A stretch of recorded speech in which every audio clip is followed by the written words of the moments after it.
নমস্কাৰ এই মুহূৰ্তত আহি পৰিছে সন্ধিয়াৰ কেইবাটাও ফেক ব্ৰেকিং নিউজ। আজি হৈছে 14 জুলাই। লাখ লাখ হিতাধিকাৰীৰ একাউণ্টত চৰকাৰী কৰৰ প্ৰথম কিস্তি টকা ৰিলিজ কৰা হ'ব। অসমৰ মুখ্যমন্ত্ৰী ডক্টৰ হিমন্ত বিশ্ব শৰ্মাই 7 টকা পৰিশোধ ঘোষণা কৰিছে। আপুনি চৰকাৰী কৰৰ বাবে আবেদন কৰিছে নেকি? অৰুণোদয়ৰ প্ৰতিজন হিতাধিকাৰীৰ বেংক একাউণ্টত 3000 টকা পাবলৈ আজিয়ে কৰি লওক এইকেইটা গুৰুত্বপূৰ্ণ কাম। 1 আগষ্টত অৰুণোদয় আঁচনিৰ টকা সোমাব আপোনাৰ একাউণ্টত। আত্মসহায়ক প্ৰতিজন মহিলাৰ বাবে ভাল খবৰ। যদি আপুনি 10,000 টকাৰ চেক পাইছে, এতিয়া 25,000 টকা সোমাব আপোনালোকৰ বেংক একাউণ্টত। ৰেচন কাৰ্ড থাকিলে চনতে লাভ কৰিব কেইবাবিধ নতুন সামগ্ৰী, চেনি, দালি, নিমখ, লগতে লাভ কৰিব পাৰে মিঠাতেল। কি সুবিধা লাভ কৰিব? লগতে কেইবাটাও ৰাজনৈতিক খবৰ লগতে অৰাজনৈতিক খবৰ যুগুত কৰা হৈছে আজিৰ দিনটোত। গোটেই অসম তথা ভাৰতৰ বিভিন্ন প্ৰান্তৰ পৰা যুগুত হৈছে কেইবাটাও ডাঙৰ খবৰ। এনেবোৰ খবৰ নিতৌ পাই থাকিবলৈ চেনেলটি ছাবস্ক্ৰাইব কৰি ভিডিঅ' এটা লাইক কৰিবলৈ নাপাহৰিব। আজিৰ আমাৰ প্ৰথম খবৰ গুৰুত্বপূৰ্ণ খবৰ হৈছে অসমবাসীৰ বাবে এটা ডাঙৰ খবৰ। চৰকাৰী পক্ষীঘৰৰ পৰা মহিলা সবলীকৰণক লৈ অসমৰ মুখ্যমন্ত্ৰী ডক্টৰ হিমন্ত বিশ্ব শৰ্মাৰ 7 টকাকৈ ডাঙৰ ঘোষণা। ৰাজ্যৰ লাখ লাখ দৰিদ্ৰ পৰিয়ালৰ বাবে আহি গৈছে ভাল খবৰ। নতুনকৈ 15 লাখ লোকে লাভ কৰিব চৰকাৰী পক্ষীঘৰ। আপুনি এতিয়ালৈকে চৰকাৰী ঘৰ পোৱা নাই নেকি? তেন্তে আপোনাৰ বাবে সোণালী সুযোগ আহি পৰিছে। বেদখলকাৰীৰ কবলত থকা প্ৰতিকূল ভূমিত চলিব উচ্ছেদ অভিযান। ৰাজ্যত পুনৰ উচ্ছেদৰ বাবে সাজু হৈছে চৰকাৰ প্ৰশাসন। ৰাজ্যৰ প্ৰতিখন জিলাই জিলাই আৰম্ভ হ'ব উচ্ছেদ অভিযান। বেদখলকাৰীৰ কবলত থকা প্ৰতি বিঘা ভূমিত চলিব উচ্ছেদ। শীঘ্ৰে 5 লাখ বিঘা ভূমিত কৰা হ'ব বেদখলমুক্ত। এটাকৈ বাংলাদেশী চিনাক্ত কৰি কৰা হ'ব বিতৰণ। বাংলাদেশী বিতৰণক লৈ অসমৰ মুখ্যমন্ত্ৰী ডক্টৰ হিমন্ত বিশ্ব শৰ্মাই কেইবাটাও পৰিষদ ঘোষণা কৰিছে। কেৱল এয়াই নহয়, চাহ শ্ৰমিকৰ মজুৰি 500 টকালৈকে বৃদ্ধি কৰাৰ লক্ষ্য। কৃষকসকলৰ বাবে চিন্তা চৰ্চা কৰিছে নতুন চৰকাৰে। নতুন চৰকাৰে প্ৰতিগৰাকী কৃষকৰ বেংক একাউণ্টত 11,000 টকা সোমাই দিব। যদি আপুনি এজন প্ৰকৃত কৃষক তেন্তে ভাল খবৰ। নাৰী সবলীকৰণক লৈ কাম কৰিব নতুন চৰকাৰে। মহিলা উদ্যমিতা আঁচনি, অৰুণোদয় আঁচনিৰ ধনক লৈ কেইবাটাও গুৰুত্বপূৰ্ণ মন্তব্য কৰিছে। ৰেচন কাৰ্ডৰ হিতাধিকাৰীৰ বাবেও আছে নতুন নিয়ম। অসমৰ মুখ্যমন্ত্ৰী ডক্টৰ হিমন্ত বিশ্ব শৰ্মাই যিকেইটা বাজেটত ঘোষণা কৰিছিল আৰু সকলোকেইটা আখৰে 1 আগষ্টত পূৰণ কৰিব আৰু 1 আগষ্টৰ পৰা সকলো আঁচনিৰ টকা সোমাই যাব আপোনালোকৰ বেংক একাউণ্টত। কিন্তু চৰকাৰী আঁচনিৰ টকা পাবলৈ কেইবাটাও গুৰুত্বপূৰ্ণ কাম কৰিব লাগিব। কি কৰিব লাগিব সম্পূৰ্ণকৈ জানি লওক। তাৰ পিছত অসমবাসী ৰাজুক জনাইছে আমাৰ পৰৱৰ্তী খবৰ গুৰুত্বপূৰ্ণ খবৰ। লগতে এটা ডাঙৰ খবৰ, ৰাজ্যৰ হাজাৰ হাজাৰ যুৱক যুৱতীৰ বাবে ভাল খবৰ আহি পৰিছে। 2 লাখ চাকৰি দিয়া হ'ব যুৱক যুৱতীসকলক। 2 লাখ চাকৰি দিবলৈ গঠন কৰা হৈছে টাস্ক ফৰ্চ আৰু মুখ্য সচিবৰ অধীনত গঠন কৰা হৈছে এই টাস্ক ফৰ্চ। আৰু টাস্ক ফৰ্চে নিৰীক্ষণ কৰিব কেনেকৈ অহা 5 বছৰত 2 লাখ যুৱক যুৱতীক চাকৰি দিব পাৰে। যুৱক যুৱতীসকলক দিয়া প্ৰতিশ্ৰুতি এটা কৰি পালন কৰা হ'ব ঘোষণা কৰিছে মুখ্যমন্ত্ৰীয়ে। কেবিনেট বৈঠকৰ অন্তত অসমৰ মুখ্যমন্ত্ৰী ডক্টৰ হিমন্ত বিশ্ব শৰ্মাই বৃহৎ ঘোষণা কৰিলে। তাৰ পিছত অসমবাসীৰ ৰাজুক জনাইছে আমাৰ পৰৱৰ্তী খবৰ গুৰুত্বপূৰ্ণ খবৰ। লগতে এটা ডাঙৰ খবৰ, ৰাজ্যৰ লাখ লাখ মহিলাৰ বাবে ডাঙৰ খবৰ আহি পৰিছে। বৃদ্ধি হ'ব অৰুণোদয়ৰ ধনৰাশি। 1250 টকা নহয় 3000 টকা পাব প্ৰতিজন অৰুণোদয়ৰ হিতাধিকাৰীৰ একাউণ্টত।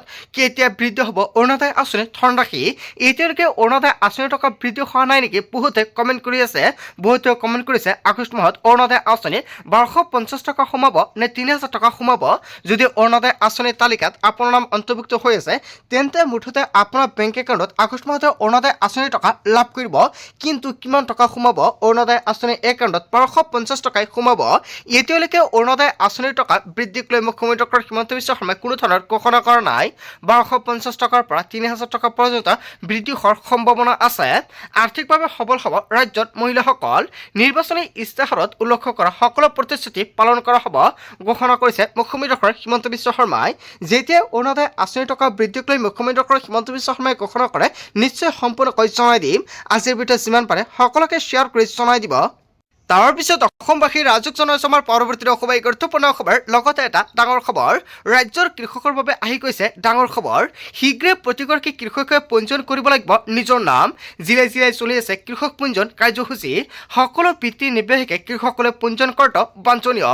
পঞ্জীয়নৰ বাবে নিজ নিজ গাঁও প্ৰধানৰ সৈতে যোগাযোগ কৰক। জিলা সাধাৰণ সেৱা কেন্দ্ৰ CSC সমূহতো পঞ্জীয়ন চলি আছে। CSCৰ জৰিয়তেও কৰিব পাৰিব আবেদন। কৃষক পঞ্জীয়নৰ বাবে প্ৰয়োজন হ'ব 4বিধ নথিপত্ৰ: আধাৰ কাৰ্ড, পান কাৰ্ড, আধাৰ পঞ্জীকৃত মোবাইল নম্বৰ আৰু মাটিৰ জমাবন্দী। এই 4বিধ নথিৰ সৈতে আপুনি পঞ্জীয়ন কৰিব পাৰিব নিজৰ নাম। কৃষক পঞ্জীয়ন হোৱাৰ পিছতে লাভ কৰিব চৰকাৰৰ বহুতো সুবিধা। আন জিলাসমূহৰ লগতে যোৰহাট জিলা কৃষি বিষয়া জাৰি কৰিছে জাননী। প্ৰতিখন জিলাতে PM কিষাণৰ বাবে আবেদন প্ৰক্ৰিয়া আৰম্ভ হৈ আছে। যদি আপুনি আবেদন কৰিব বিচাৰে নিশ্চয় আপুনি কৰিব পাৰিব। কেনেকৈ আবেদন কৰিব, কি কি নথিপত্ৰ লাগিব জানিলে আবেদন প্ৰক্ৰিয়া যদি নাজানে কমেণ্ট কৰি জনাব। নেক্সট ভিডিঅ'ত সম্পূৰ্ণকৈ ষ্টেপ বাই ষ্টেপ দেখুৱাই দিম কেনেকৈ PM কিষাণত আপুনি আবেদন কৰিব।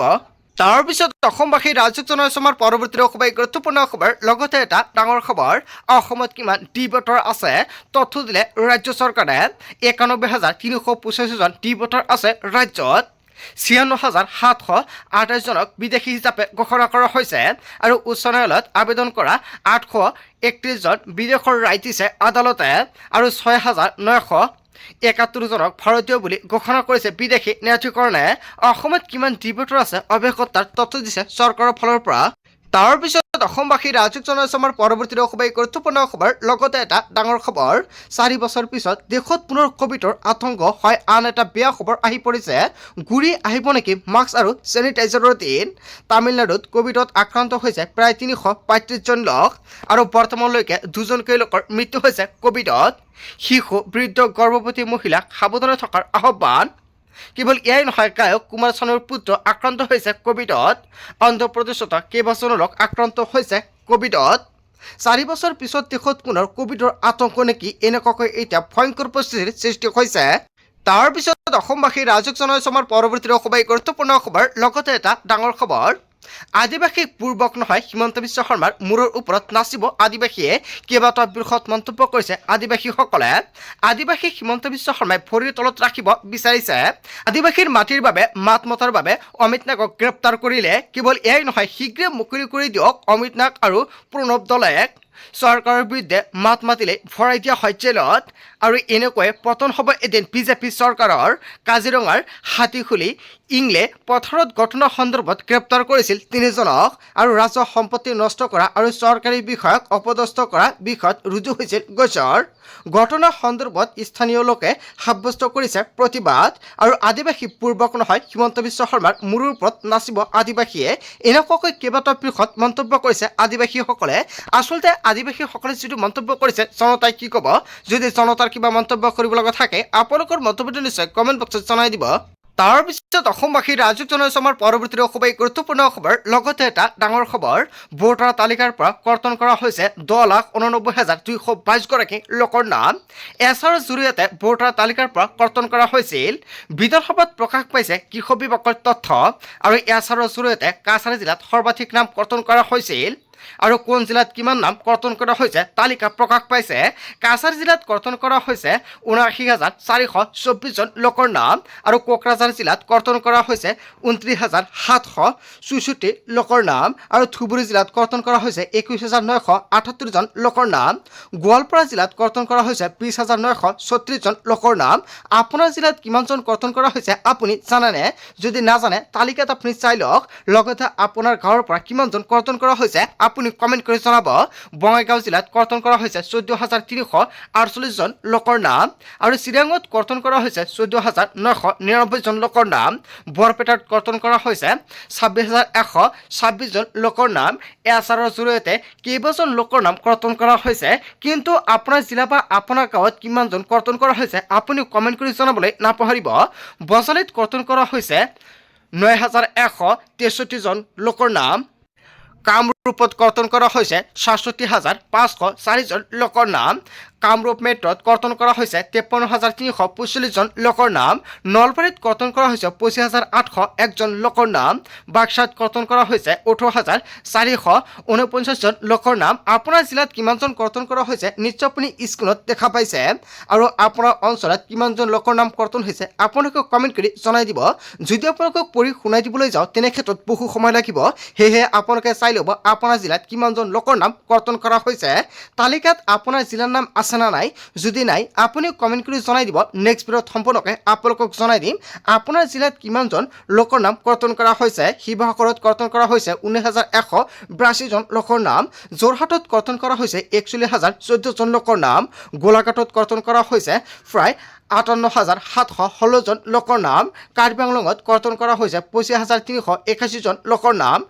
ডিমা হাছাওত কিমানজন লোকৰ লোকৰ নাম কৰ্তন কৰা হৈছে নিশ্চয়পুনি তালিকাত দেখা পাইছে হাইলাকান্দিত কৰ্তন কৰা হৈছে শ্ৰীবিমুত কৰ্তন কৰা হৈছে মুঠতে ভোটাৰ তালিকাৰ পৰা 10,89,222 গৰাকী লোকৰ নাম কৰ্তন কৰা হৈছে আপোনাৰ গাঁৱত কিমানজন কৰ্তন কৰা হৈছে কমেণ্ট কৰি জনাই দিব এতিয়া কথা হ'ল যে এই সকলো লোকৰ নাম পুনৰ অন্তৰ্ভুক্ত হ'ব না নাই এতিয়ালৈকে চৰকাৰৰ ফালৰ পৰা কোনো ধৰণৰ আপডেট অহা নাই যেতিয়া আপডেট আহিব নিশ্চয় সম্পূৰ্ণকৈ জনাই দিম তাৰ পিছত অসমবাসী ৰাজ্যক জনাইছো আমাৰ পৰৱৰ্তী খুবেই গুৰুত্বপূৰ্ণ খবৰ লগতে এটা ডাঙৰ খবৰ ইৰাণৰ আক্ৰমণত ধ্বংস হ'ল আমেৰিকাৰ MQ-1 আৰু 5 ঘণ্টাত 6খনকৈ চহৰত আক্ৰমণ কৰিছে আমেৰিকাই ইৰাণ আমেৰিকাৰ আক্ৰমণ প্ৰত্যাক্ৰমণৰ কঁপিছে মধ্যপ্ৰাচ্য নিশা অতিৰিক্তে আমেৰিকাৰ মিছন ইৰাণ আৰু মিছন ইৰাণৰ টাৰ্গেট এণ্ড এটেক ইৰাণৰ 6খন চহৰত আমেৰিকাৰ এয়াৰ ষ্ট্ৰাইক কেৱল এয়াই নহয় কোন কোন চহৰত আক্ৰমণ কৰা হৈছে নিশ্চয় আপোনালোকে চাইছে আৰু কেইবাটাও সামৰিক ঘাটি ধ্বংস কৰি পেলালে আমেৰিকাই